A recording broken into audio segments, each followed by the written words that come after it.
God is changing me to be more and more like Him.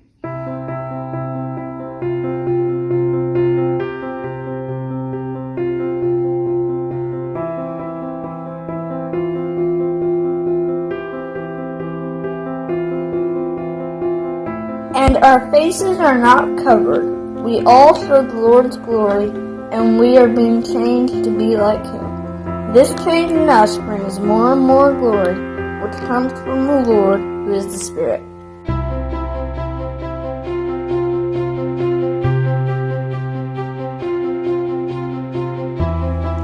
But we Christians have no veil over our faces. We can be mirrors that brightly reflect the glory of the Lord. And as the Spirit of the Lord works within us, we become more and more like Him.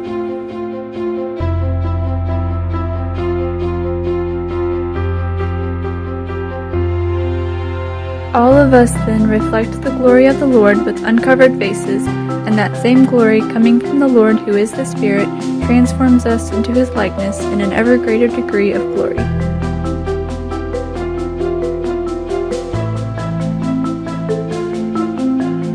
But we all, seeing the glory of the Lord with unveiled faces, as in a mirror, are being transformed into the same image from glory to glory by the Spirit of the Lord.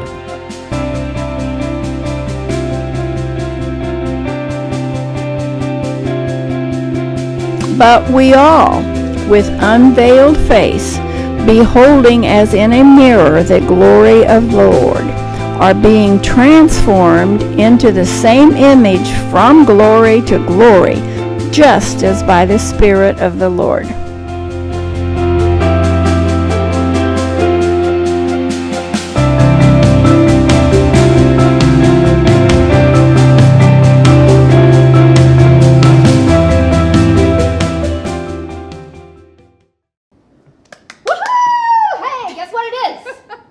Conference Day? Day 4, everybody. It's Conference Day 4. We are so glad to have you with us tonight, and it's an amazing lineup. You really got to cheer up. This is exciting. I know. Oh my gosh. We have so many special things tonight. We've got a great giveaway. We've got some fun neighbors to meet. Yes. And we have a guest speaker for you that is brand new to the P3 world. Yes. She's a friend that we've known for a while. She has an amazing testimony, and she is someone that you need to get to know. So make sure you stick around tonight. Yes. So we are ready to get started. Go grab your cup of tea or a cup of coffee, your blanket, get all settled in. Because get your earbuds in so you can hear better. You don't want to miss this stuff tonight. You don't want to miss this tonight. All right, here we go. Night 4.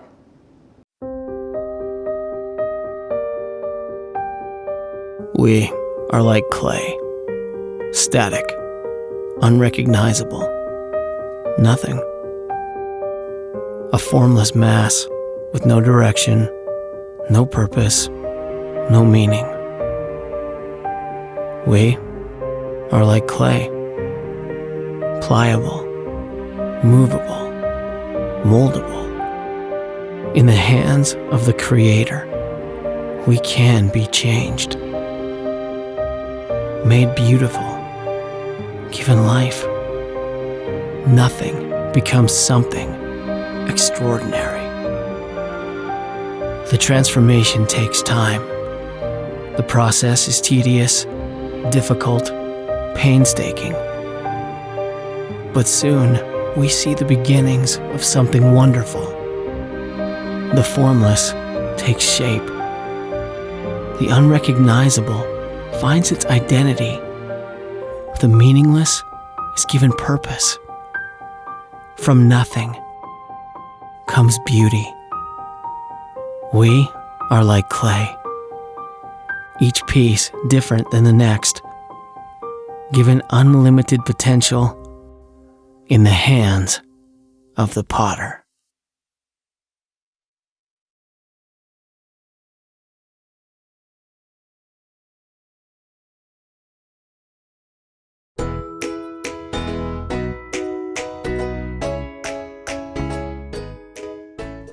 Welcome back, everyone, to Word Work.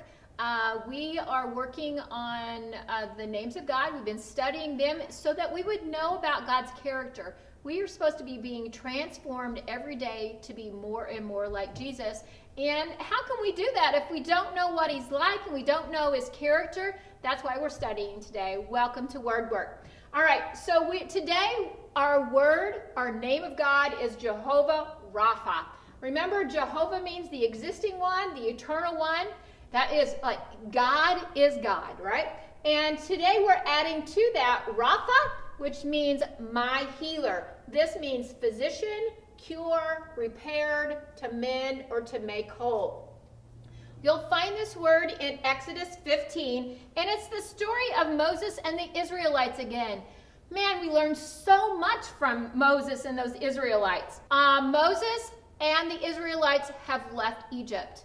They crossed the Red Sea, and once they got to the desert, they celebrated. They had a party, basically. Moses sang a song, Miriam sang a song, and they had a party. And after the party, Moses moved the people into the wilderness of Shur. Now, they traveled 3 days. They're in the middle of the desert, and they have run out of water. Can you imagine? Thousands and thousands and thousands of people and no water in the middle of the desert. Now, don't you know what the people did? What do you think they did? They complained. They cried. They had a fit. Well, they came to a place of Mara, which was a pool. They found a pool of water, but the water wasn't any good. It was dirty. It was contaminated. It was bitter. It was foul. And then the people really cried. They're going like, Moses, why did you bring us out here to die? We've got to go back. This can't happen. So Moses cried out to God, and God was faithful. God told Moses exactly what to do. He said, take this branch. And I'm going like, where did a branch come from? How do you find a tree? I don't know. God put it there for him. There's a lot of things I'm really curious about, and I don't know. I'm sure we'll find out those answers at some point. But the scripture says that he got a branch, and he told Moses to throw that branch into the pool. As soon as he did that, the water became crystal clear and pure enough to drink. And so the Israelites had water. All of their animals were watered. Everything was fine. Now, here's what Exodus 15:22 says. If you will listen to my word and do what I tell you, God is talking to them and says, if you do this, if you will listen to me and you'll do what I tell you, then I am going to keep disease from your door because I am the God who heals you. Literally, he says, I'm going to make you pure. I'm going to make you whole. I'm going to cure you. I'm going to repair you and mend you. Right? Because you see, God loves us enough not to leave us all broken and hurting.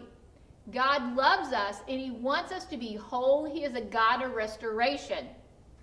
He is caring. He's all-knowing. He's connected to his people. He is a good father who loves us, and he's trustworthy. Now you go like, okay, I love that about God, right? I love that God loves me enough to see to my healing and to care about me. And all kinds of healing, my mental healing, my emotional healing, my spiritual healing, my physical well-being. He wants us to be whole in all those parts, and he's going to see to it. Now, some of you may be going, yeah, that's my God.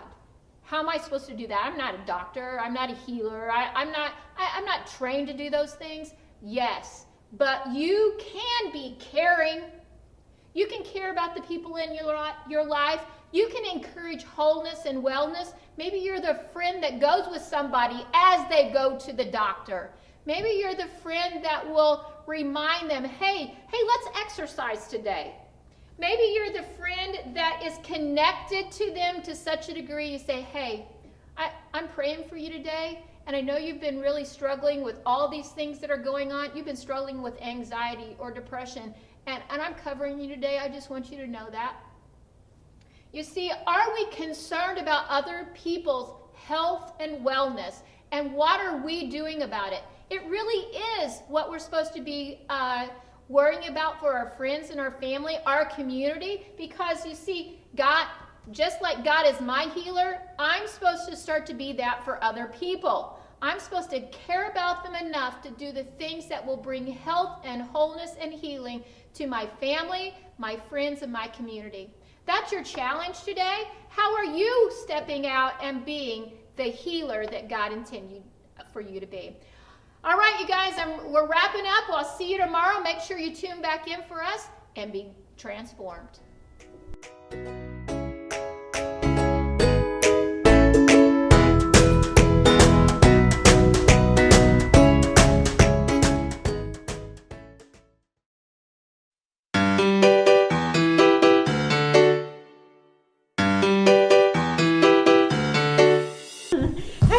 It's time to meet another neighbor. Our favorite Gueros, just down the street. Come see them.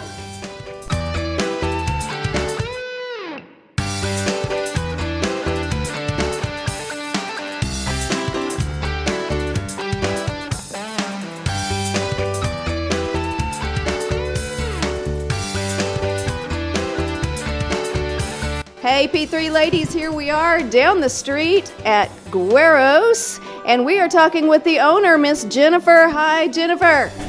Hi, I'm Jennifer Carmona, owner of Guero's Mexican Restaurant, neighbors with Monty Joe. So I'm married an authentic Mexican, and he makes me all of his family recipes. Everything is made fresh to order every single time that you order it. We never pre-make anything.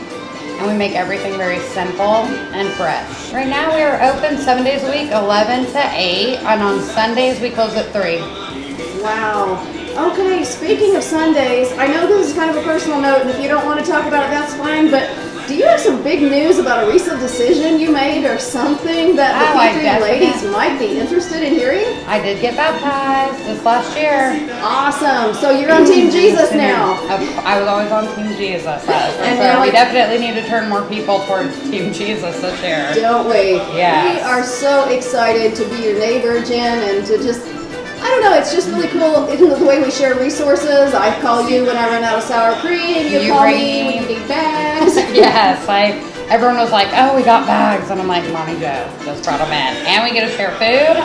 It's fun being neighbors. People should love to have neighbors. All last year, I did not want to be a business owner anymore. And then I heard a sermon that was like, you might not be where you want to be, but you're always where you're supposed to be. And then when this whole, even the Stein to Donate came up, I was like, how can I feel like I'm here just to help people in this world, which we all probably, as humans, we heal ourselves by helping other people. So it's the only reason we stayed open, because I can help more people if I have any kind of income to help them with. Exactly. So we love being your neighbor too, and I hope your video conference is amazing.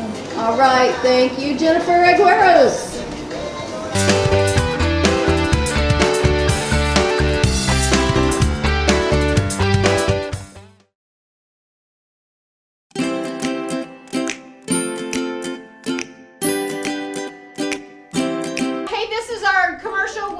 Whitney to let you know about her business and about her t-shirts that you can win. All right, Whitney, tell us a little bit about your shirts and what's going on. Hey, so I have a couple of shirts to give away. If you watched my live, prayer was a big thing for me, still is every single day. Yeah. So the first shirt that we have is just a praise shirt, leopard print, just a berry color with black print. That's the first one that you'll give away from commenting by the watch party, live watch party, whatever the words Monty Joe told us to say. Exactly. That's what we're supposed to be saying, yeah. So the second one is, same thing, it says, Lord, I cannot, but you can. These are shirts that These are really soft. They are soft, so they're cotton poly blends, which is mostly what I use. But yeah, these are just two shirts that sometimes I think we have to surround ourselves with the right frame of mind to walk it. So both of these shirts are good reminders when you pull them out of your closet, you pull them on, you think, okay, got it, you know. So we are what we feed our minds, and so this is just a small way that I feel like. So people can win these by commenting during the live watch party. That's how you get entered into the drawing. And these two shirts will be a couple that we give away. Just a question, what size are these, or when it... They're both extra large, but if somebody wins it that doesn't work for them, shoot me a message. I'll switch them out. I can drop them off here to the girls. I can send them out in the mail. Totally flexible. So these are both extra large. If that size doesn't work for you, we'll figure problem. it out. All right. I'm sure that would be one of the questions. Yes. And then, so how can people see your other stuff? Yeah, so I have a Facebook group. Mostly I've done it on Facebook. People have asked me, have you done Etsy, have you done anything else? I haven't because I'm kind of too busy to venture out much right now. But yeah, I have a Facebook, Whitney Waldman Designs. All of my stuff is on there. You can shoot me a message. You can get a hold of me that way. And I do some stuff that's like a bulk print, and I do totally custom stuff. So I do both ways. I have people that say, hey, I just like this Bible verse, or I like this saying, or this picture. Can you do something with it? And so I do kind of both sides of the coin. I do shirts that are all the same and you can kind of pick your color, and I do shirts like, hey, I had this idea, or I have a friend that's called, some kind of different name, or grandma or mommy, or whatever, so I'll do something like that. So both sides, custom work and just kind of bulk work too. So. And can you just order one shirt? Do you have to? So individuals can order a shirt. What if there's a family reunion and we need 20? I do. Sometimes I'll do things like that where I can do it a little bit cheaper. If we do one design, I can just kind of give them a little bit reduced rate for that. So. All right. Yeah. All right. All kinds of things. Well, everyone, make sure you check out Whitney's Facebook page for her shirts, and if you have a need, she would be happy to help you with that. And you're connecting to a local business owner and one that has God at the center of all she does. We will put her link over. Okay, yes, Monty Joe just said we will put her link on our P3 page. You will be able to find it easily and get right to her. All right, yeah? Look forward to it. Yay. All right, thank you very much. You're welcome.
Hey, welcome everyone to the Transform Conference. Hey, I have no clue what day this is going to air, but we want to let you know that we are excited to be here again. We have a special guest with us today, Whitney Waldman. She's going to tell us her story. She's got some amazing God winks that she's going to be sharing with us, and how God has transformed her throughout that whole process. So, welcome, Whitney. Hi, I'm so glad to be here. Good morning, good afternoon. Whatever. Good day to you, whatever time that may be. So. Yeah. So, it's so nice to have you with us. Thank you so much. Thank you for taking your time out of your busy schedule. I know your days are packed. I know you've got lots on your plate. And just tell us a little bit about your journey so far. So what brings us here today is I've known Monty Jo for a long time. I was friends with her daughter, so she's been in my life for a long time. One of those people that you always just have. You don't really know where they came from. They've just always been there. So she asked me to come talk about it in July of this year. We were preparing to have our third child. We have a 10-year-old and a 3-year-old at home, and we were preparing to have our first little boy. And so healthy pregnancy, normal pregnancy, all the things, ultrasounds, all the appointments. And so when we went in to have him, it was very obvious from birth that there was some serious health complications. He wasn't breathing, kind of a traumatic delivery room experience, not the traditional, oh, the baby's crying, let me see him. So I knew right away something was going on there. So he was immediately sent over to Cardinal Glennon. had some issues there, still some unknown answers in that realm of our life. Had a trach because he had some breathing issues, some muscle weakness, and so learning that journey every day, right? So walking through it with our kids, and our oldest child remembered having her sister, and so it was very different when we had Parker. So yeah, he has a trach now and he's home, praise God. He spent 71 days in the NICU. Oh, wow. So that was a long journey, and looking back it feels short, but when you're walking through those days it felt very long. He's home on a ventilator with a trach, and so getting stronger every day. So wow, you're learning a lot of new skills in order just to care for him, right? And that had to I know you were probably just ecstatic to be able to bring him home and to hold him and care for him. But I'm sure that turned your household upside down. Then real life set in, right? Yeah, like, of course you want your baby home. Yeah, that's absolutely. a natural mothering instinct. I want all my kids together. I want, of course, COVID hit, right? So there was even some talk at times that only one of the parents could be in the NICU. Oh, wow. So, kind of exacerbated. NICU experience is hard enough, but no visitors, just my husband and myself. That changed the situation a little bit. So, of course, you're excited to get him home, but then he comes home and you're thinking, oh no, well now this is, this baby needs a ventilator to breathe, this baby needs all of this medical equipment. I couldn't even feel like I have a new set of grandbabies, and I couldn't figure out the baby breather, like how to fix.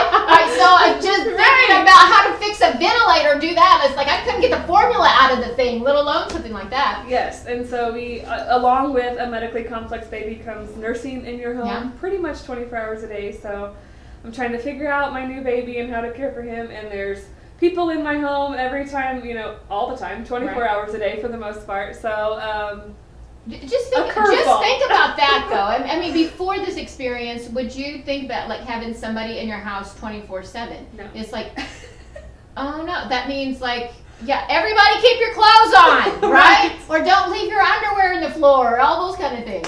It would shake up your house. Yeah, the hardest thing was, we all have like spats. First of all, I have a 10-year-old and a 3-year-old, and they're very 10 and 3, right? Absolutely. So, and I'm married, so anyone that's married or ever been in a relationship or had a family member knows what that looks like, right? I think that applies to everybody. So next time you want to have a disagreement, remember somebody's in your house. Somebody's there listening, right? Yes. Oh, wow.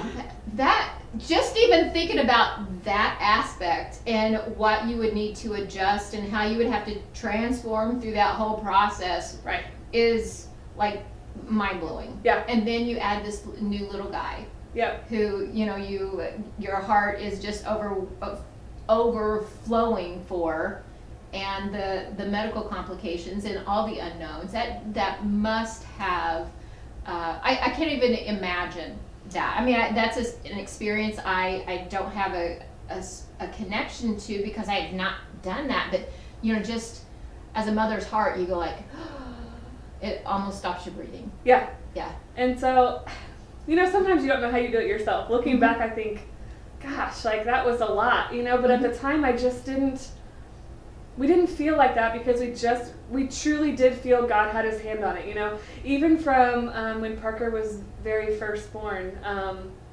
of course it's overwhelming. Yeah, I am not here to absolutely. say that we didn't have days where it was just like, okay, I don't know if I can do this.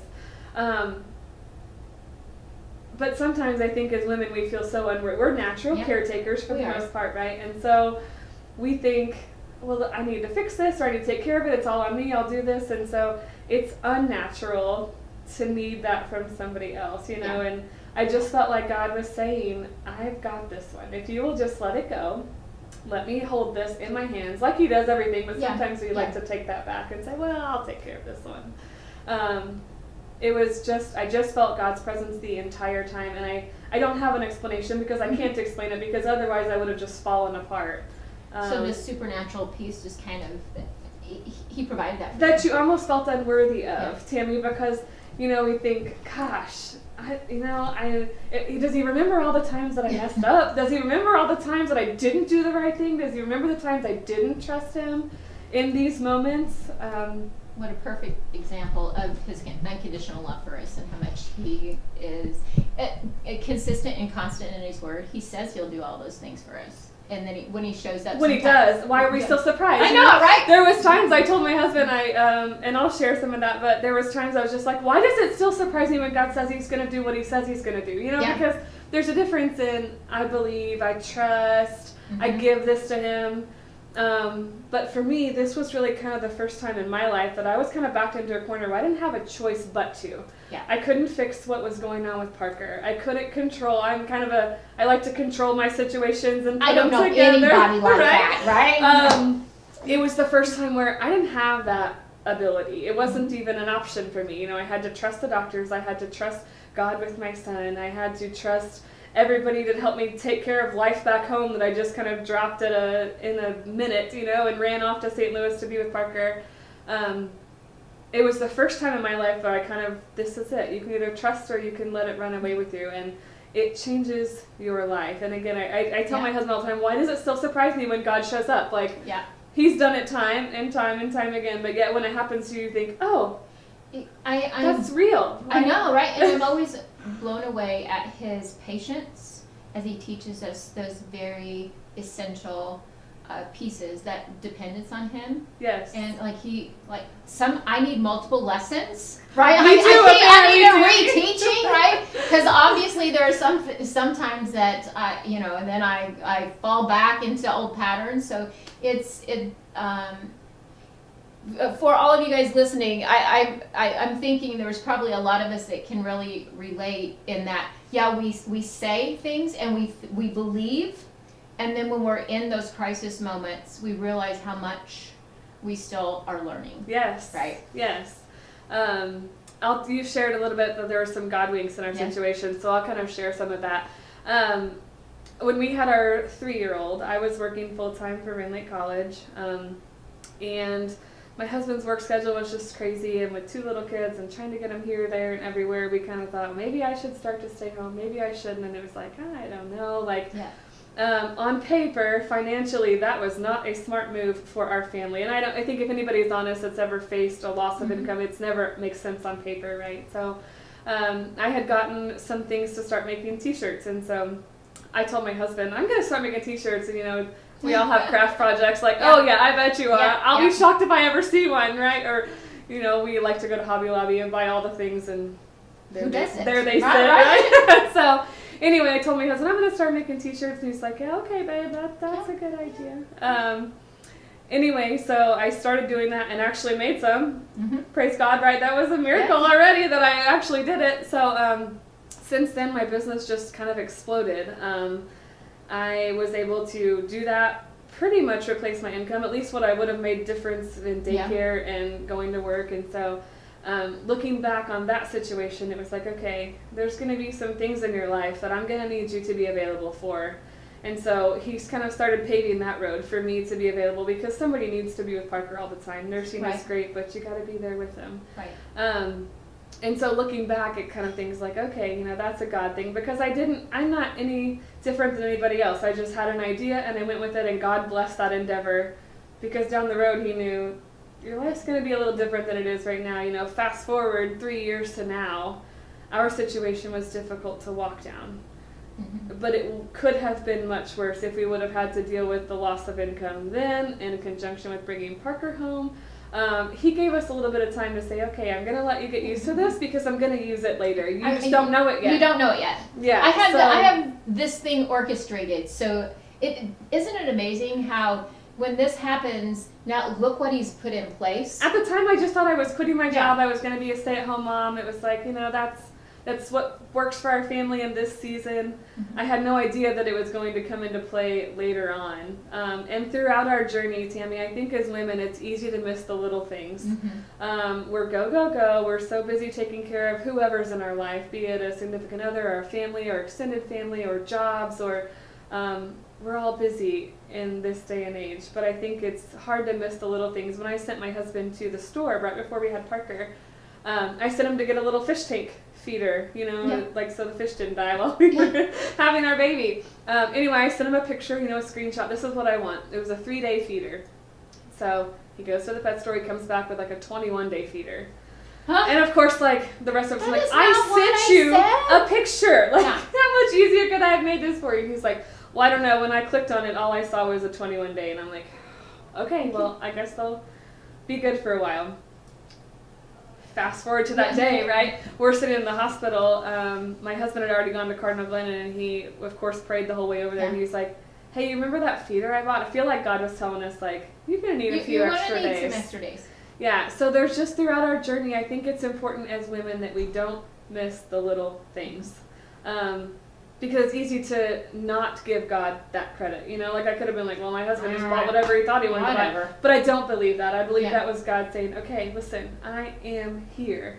I'm here through you staying home and running this business that really was a crazy idea that really shouldn't have probably went off the ground. I'm here when your husband went to the pet store over a fish feeder. You know, I am here with you. And I think that that's... if we just pay attention, we see so many of those little situations. And there's, I mean, I could tell you dozens of things throughout our journey that looking back, it's like, okay, that was God. You know, could it be a coincidence? Yeah, but I don't believe that. I think it was God. That was God in our lives saying, walk with me, and I'm not going to leave your side. You know? It brings to mind the scripture that says he directs the footsteps of the righteous.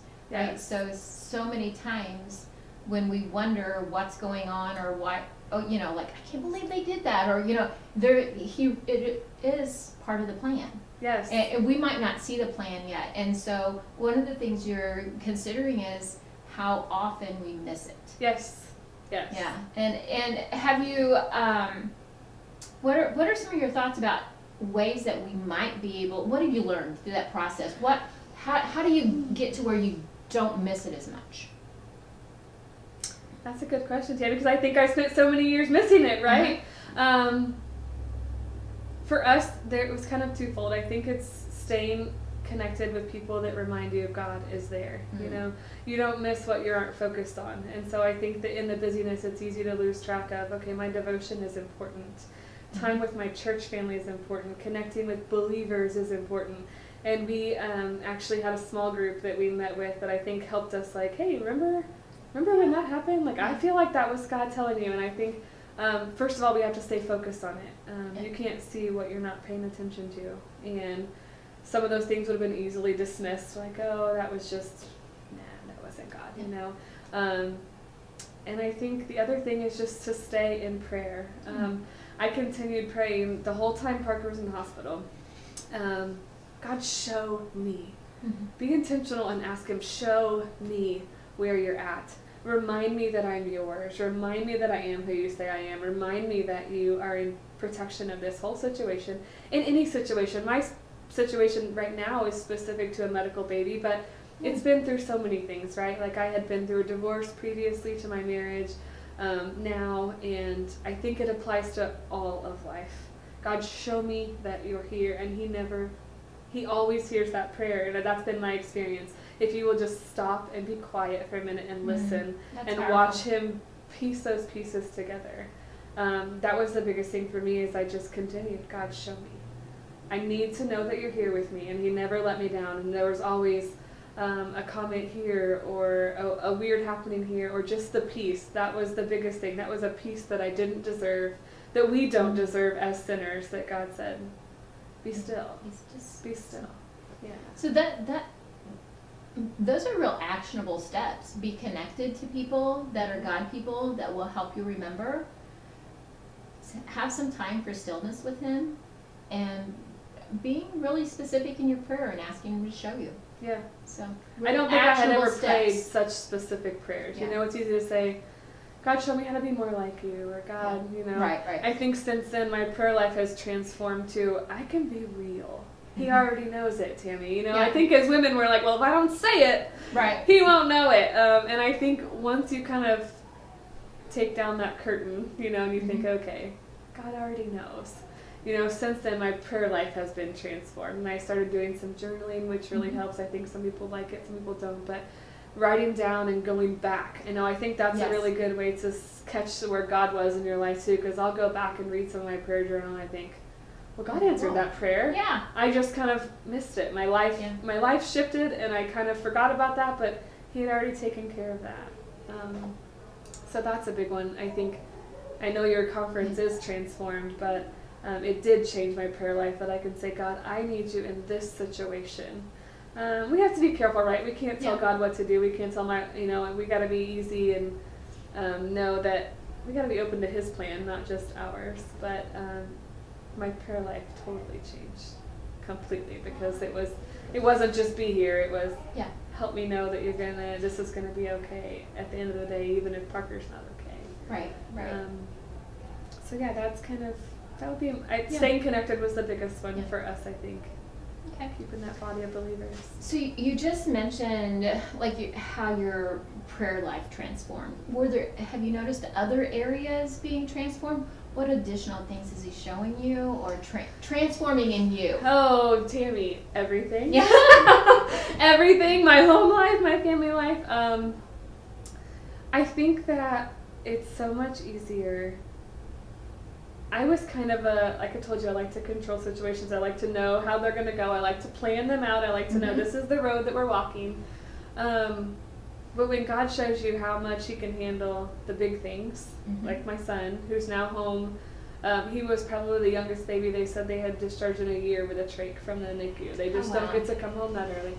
When He shows you that He can handle things, the little things become littler, like the things that daily life that would have been like, just silly things. The water heater quit working, or even smaller than that, like, my window's messing up in my car, or just that friend is being hard to love on these days, and that's kind of eating away at me. It's easier now to say, God, help me in this situation, and truly give it to Him, right? I think it's easy to stack it up all on our shoulders and walk around with all of these suitcases and this luggage of things, but I think it's really transformed my life to say, I know that you have it now. I don't wish that you did. I don't wish that I could give it to you. I know you have it. So I think it's just calmed my whole life down, right? Which is odd, considering my life is probably crazier than it's ever been, but it teaches you to let go of some of that stuff. It's not on you. God truly does have it, if you'll let Him, It reminds me of last year's conference theme, and it was magnify. And we talked a lot about what you magnify.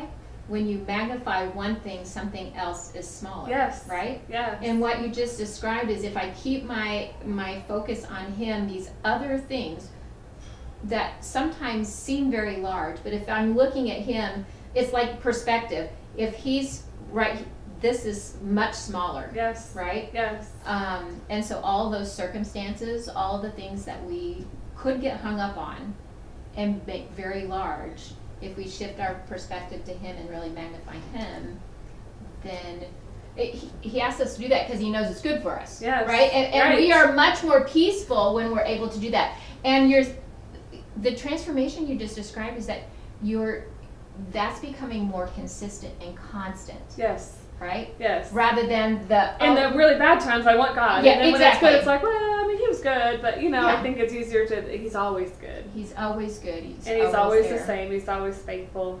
For sure. That's been the overwhelming theme of the whole situation.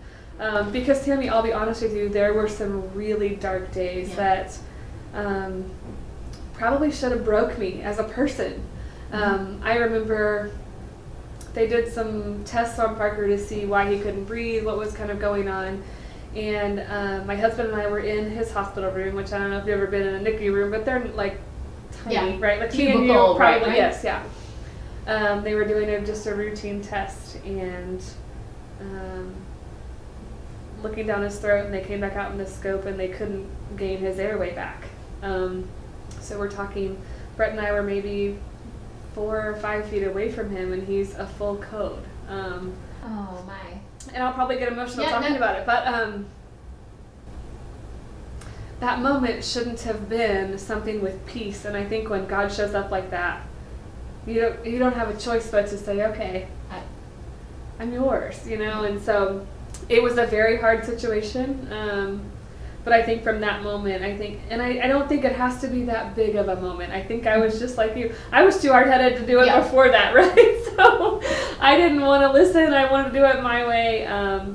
But that day, I mean, we're talking heart rate was in the single digits, oxygen level was in the single digits while we stood there, and I just felt God saying, be still. And so since that moment, it's just transformed my life. You know, like you said, it's easy to say I do believe. Yeah. It's easy to say I trust you.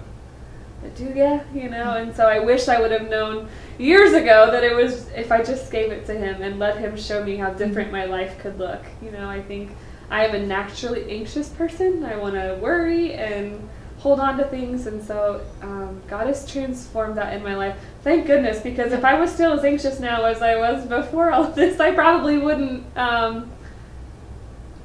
be able to handle it all, you know, with all the things in my life now that look so much different.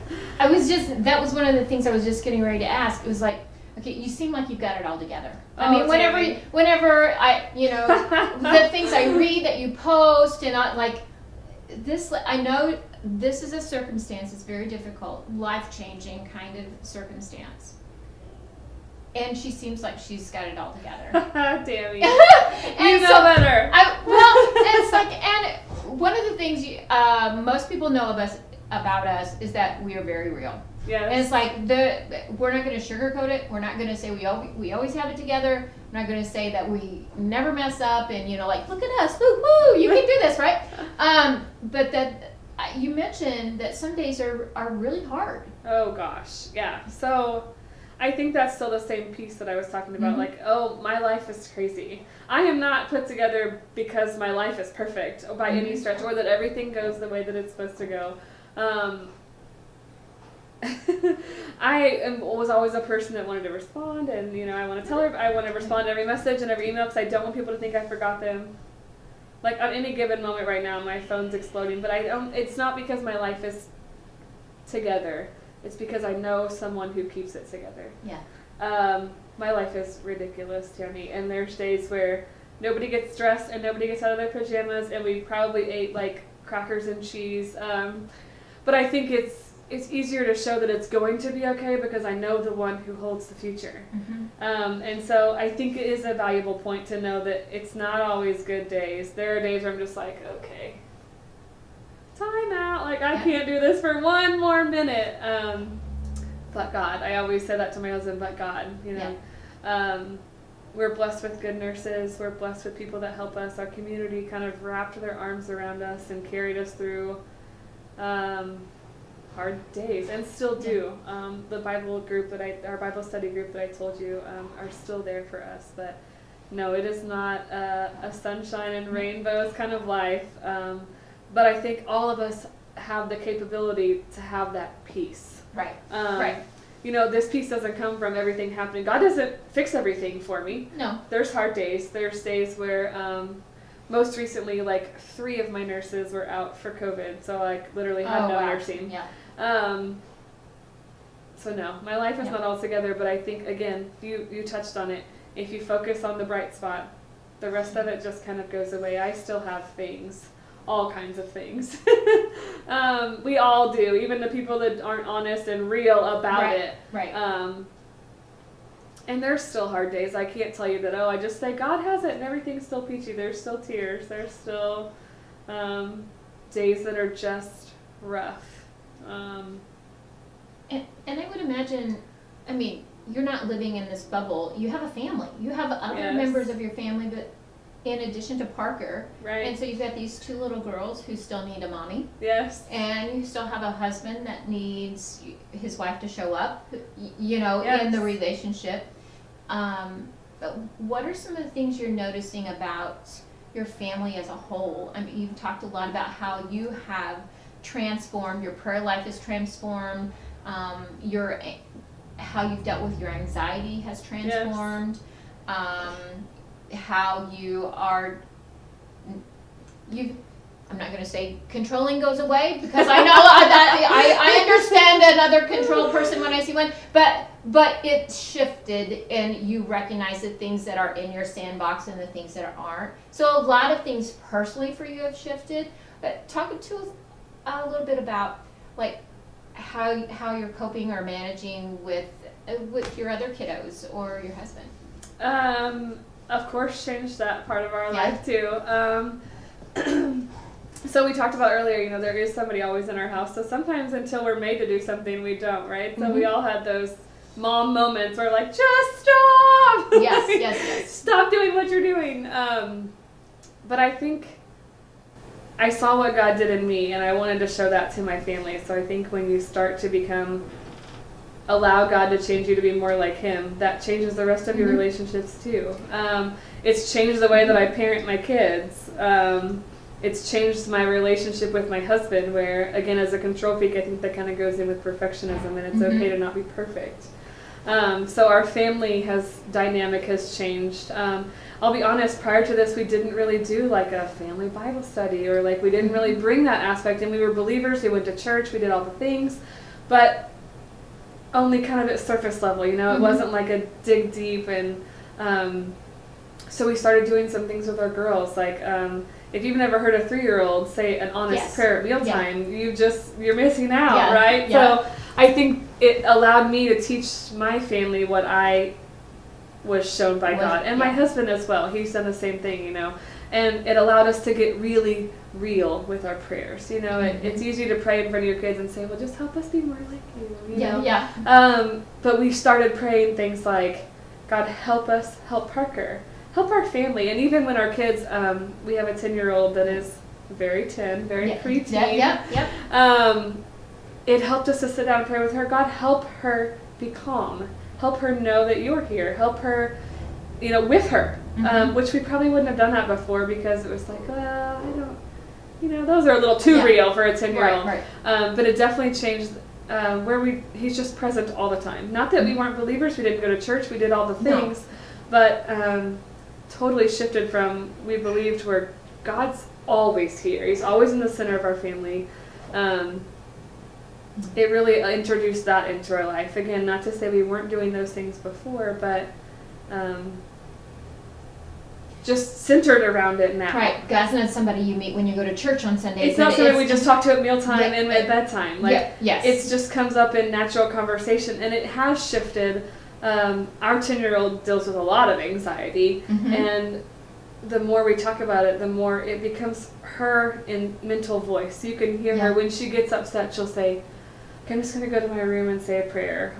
You know, it's where she gets infiltrating that from our lives into our kids' lives, into our nurses' lives, into people that we're around. When you really get a taste, a true taste of how good God is, you can't help but tell it to everybody around you. And even my girls now will tell people, you know, well, we prayed about it and God did this, or anywhere that you go now, I think you can't help but talk about it. You can't help but share that love to everybody else and hope that God's using you to steer somebody else in that same way. You know, do I wish that we didn't know about it the way we did? Yes, obviously. Absolutely. Do I think that it totally changed our lives? Started kind of with my husband and I walking through it, kind of infiltrated to our kids, now even to our parents and our extended family and our siblings. It just kind of spills out if you let it, if you let God, you know. That reminds me of, we did a study on worship. Yes. And when you study the progression of worship and some of the old Hebrew words for worship, there's this idea, we termed it the worship cycle. Basically, whenever you get a glimpse of who He is, in that place when you're on your face and you're like really connecting to God, you get this glimpse of who He is, right? And so that's that worship position. And then whenever you get this glimpse of who He is, you cannot help but go like, let me tell you about Him. Let me tell you what He's done, and let me show you who He is. And then you get so, you know, you go like, whoa. And then you go like, oh, whoa. And then you go like, right? And it's up and down. And that authentic kind of worship cannot help but impact you, your family, and everyone that's around you, because it no longer, and you see, I'm going to cry, it no longer is this surface level kind of connection, but it becomes who you are. Yes. And how you live with Him, and you allow Him to transform you every day. I remember you mentioned worship. I remember I hadn't sang since Parker had been in the hospital, and I just felt like with COVID and all the things, I need to get back into worship. And so our worship leader had asked me to sing. This had been on the schedule for like some months back, and he's like, just let me know when it gets closer to time if you think like you can or can't. Parker was already home at this point, and I went ahead and agreed to it because I just felt like that's where I wanted to be. A God wink. Yeah. When I got there, the sermon, now mind you, the sermons aren't like just 1 week in advance. This was scheduled way before all of this, probably a couple of months before I knew I was going to sing. That worship set was about suffering. You talk about standing and kneeling at the feet of God, right? Like, I was crying the whole time. Everybody probably that was watching was just like, oh my gosh, what is going on with this girl? But you're right, worshiping through it, through the good and the bad. You know, there were times when I was falling on my face crying and saying, I don't even know what else to do. Yeah. And then there was times when you come on the other side and you're like, I'm glad you did it. Look what he did. Yes, oh my God, right? I'm glad you did it because I didn't know. Yeah. You know, I couldn't, and you did. And so, worship, I think, my worship life has transformed. You know, even I think before you could think, well, I don't really like this song. Yeah, right. It's no longer about the song. It's so much bigger than a song to me. So much bigger than a song. So I think I think the overwhelming thing is it transformed my mindset. I think for me personally, my mind is probably my biggest enemy because it just never stops, you know. And when you transform your mind, you transform everything else in your life. Everything else. Yeah. We often say here, think about your thinking. Yes. You know, and we drop back to that scripture in Philippians 4. It says, think on these things. Yes. You know, think on the things that are pure, the things that are lovely, the things that are a good report. These are the things we need to focus on because that reminds you of who I am and what I am willing to do for you. I agree. Yeah. Well, thank you for your time with us. It's been so lovely talking with you, and you make my heart sing. Thanks, Julie. Watch is it okay if people connect with you on Facebook? Oh yeah, of course. Okay. Yep. You can continue to watch Whitney's and Parker's and her family story on Facebook. Oh my gosh, read what she writes. All right, it will make you go like, okay, I know that the washer didn't work today, but that is a good day. It's all right. You don't have to fold the laundry, right?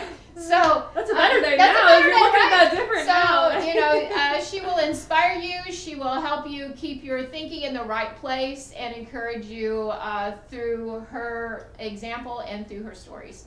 So we want to thank you once again. Thank you so much for having me. And we are just learning so much about being transformed. As Whitney said, her entire life has been transformed. First and foremost, her mind. And that has impacted everything else from her worship to her prayer life to her family. It's not church and God is not something you do occasionally, but it's something you live every day, and it transforms who you are. You guys, thank you for joining us tonight, and we will see you later.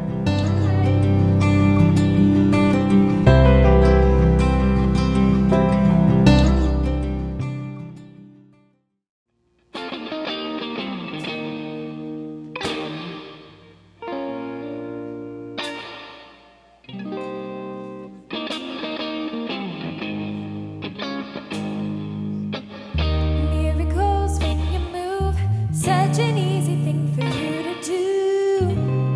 Your hand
You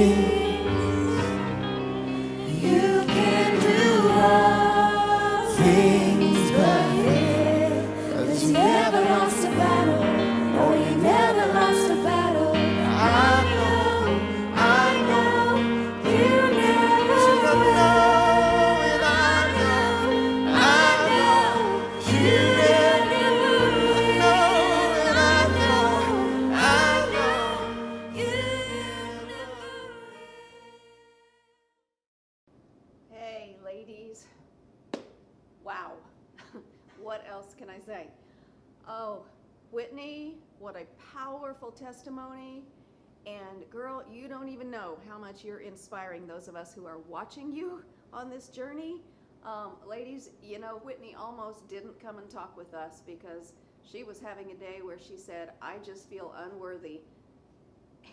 And yeah, that's why we want you. We can relate to that. That's real.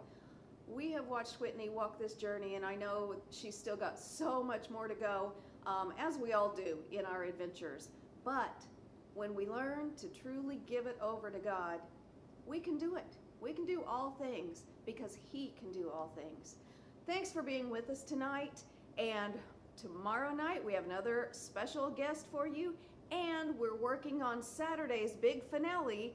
We will be wrapping up this conference on Saturday evening at 7 o'clock. And we hope to see you there. So thanks for being with us. Thanks for commenting. Don't forget to go back over to the P3 page and see who tonight's winner is. And we'll see you tomorrow.